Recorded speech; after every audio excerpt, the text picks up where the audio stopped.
ये तस्वीर है उस त्रासदी की जिसे झेलने के लिए धुरियाही पंचायत के लोग विवश हैं। नमस्कार, आप देख रहे हैं BMW न्यूज़ बिहार और आज हम बात करेंगे एक ऐसी त्रासदी की जो न सिर्फ घरों को बहा रही है बल्कि लोगों के सपनों, उनकी उम्मीदों और उनके भविष्य को भी लील रही है। बिहार के कटिहार जिले के धुरियाही पंचायत की बुढ़िया टिक्कर गांव में गंगा नदी का कहर एक बार फिर टूट पड़ा। गंगा जो इस देश की जीवन रेखा है, वही गंगा आज इस गांव के लिए तबाही का पर्याय बन गई। ये कहानी सिर्फ कटाव की नहीं बल्कि उपेक्षा, लाचारी और एक अनसुनी पुकार की है। बुधवार को गंगा का जलस्तर एक बार फिर बढ़ा और इसके साथ ही बुढ़िया टिक्कर गांव में कटाव का खतरा और गहरा गया। हालात इतने भयावह हो चुके हैं कि लोग अपने घरों को अपनी आंखों के सामने गंगा की गोद में समाते देख रहे हैं। आंसू हैं कि थमने का नाम नहीं ले रहे। 1 दर्जन से अधिक घर अब तक नदी की लहरों में विलीन हो चुके। प्रदीप यादव, बबलू यादव, संतोष यादव, विकास यादव, धनिक यादव, राजेश यादव, मोहम्मद सुलोचना और न जाने कितने परिवारों की जिंदगी आज सड़कों के किनारे बिखर गई है। इनके घर सिर्फ ईंट पत्थर के ढांचे नहीं थे बल्कि वो आशियाने थे जहां इनके बच्चे हंसते थे, जहां परिवार की छोटी छोटी खुशियां बुनती थी। लेकिन आज ये सब गंगा की भेंट चढ़ गया। ग्रामीण प्रमोद यादव, बच्चू यादव, अनीता देवी, डेजी देवी और कंचन देवी की आंखों में डर और निराशा साफ झलक रही है। उन्होंने हमें बताया कि जल संसाधन विभाग की ओर से कोई ठोस कदम नहीं उठाए गए। ये लोग अपनी मेहनत से बनाए घरों को स्वयं तोड़ने को मजबूर हैं ताकि कुछ सामान तो बचा सके। सोचिए उस दर्द को, जब कोई अपने सपनों के आशियानों को अपने ही हाथों से उजाड़े तो क्या बीत रही होगी उस पर। क्या ये सिर्फ एक प्राकृतिक आपदा है या फिर प्रशासनिक लापरवाही का नतीजा।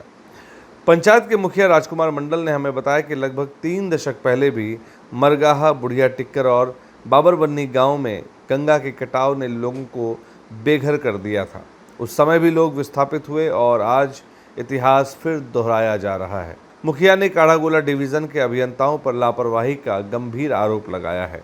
उनका कहना है कि अगर समय रहते कटाव रोकने के उपाय किए हो गए होते तो शायद आज ये नौबत न आती। बाढ़ नियंत्रण विभाग के अभियंता ने स्तरीय जांच की बात तो कही, लेकिन ग्रामीणों का कहना है कि ये सिर्फ खाना पूर्ति है। सबसे दुखद पहलू यह है कि प्रशासन की ओर से अब तक कोई राहत नहीं पहुंची है। ना तो पॉलिथीन की व्यवस्था की गई, ना ही कोई ठोस कदम। ये परिवार सड़कों के किनारे बारिश और धूप में जीवन यापन करने को मजबूर हैं। बच्चे, बूढ़े, महिलाएं सब खुले आसमान के नीचे अपनी ज़िंदगी की जंग लड़ रहे हैं। क्या ये वही भारत है जहां हम विकास की ऊंची ऊंची बातें करते हैं? क्या इन ग्रामीणों का दर्द हमारी प्राथमिकता नहीं है? स्थानीय जनप्रतिनिधियों से निराश हो चुके इन ग्रामीणों ने अब सांसद तारिक अनवर और पप्पू यादव से मदद की गुहार लगाई है। उनकी ये पुकार सिर्फ राहत सामग्री की नहीं बल्कि एक स्थायी समाधान की है। वे चाहते हैं कि गंगा के कटाव को रोकने के लिए दीर्घकालिक उपाय किए जाएं ताकि भविष्य में उन्हें फिर से त्रासदी न झेलनी पड़े। ये लोग सिर्फ सरकारी मदद के भरोसे नहीं बल्कि वो एक ऐसी व्यवस्था चाहते हैं जो इनकी ज़िंदगी को सुरक्षित करे। तो दर्शकों, आपसे ये कहना है कि ये कहानी सिर्फ बुढ़िया टिक्कर गांव की नहीं, ये हर उस गांव की कहानी है जो प्राकृतिक आपदा और प्रशासनिक उपेक्षा की दोहरी मार झेल रहा है। हमारी सरकारों, हमारे समाज और हम सब की जिम्मेदारी है कि इन लोगों को न सिर्फ तात्कालिक राहत दी जाए बल्कि उनके भविष्य को भी सुरक्षित किया जाए। आइए हम सब मिलकर इनकी आवाज़ को बुलंद करें।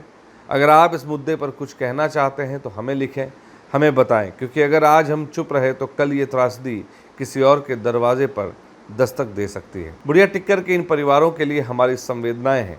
हम उम्मीद करते हैं कि जल्द ही इनकी पुकार सुनी जाएगी और गंगा का कहर इनके लिए सिर्फ एक दुखद याद बनकर ना रह जाए।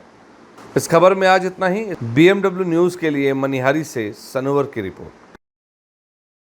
सूर्या हॉस्टल एक बार अपने बच्चे को जरूर भेजें। सीमांचल का सर्वश्रेष्ठ हॉस्टल, 4ठी कक्षा से 10वीं तक कोचिंग एवं ट्यूशन निःशुल्क, बेहतरीन और हर सुविधा से लबरेज। हमारा पता है दलन कटिहार। संपर्क करें 7903 464641 पर। हमारा वीडियो अगर आपको अच्छा लगा हो तो आप हमारे वीडियो को लाइक करें, शेयर करें और हमारे चैनल को सब्सक्राइब जरूर करें।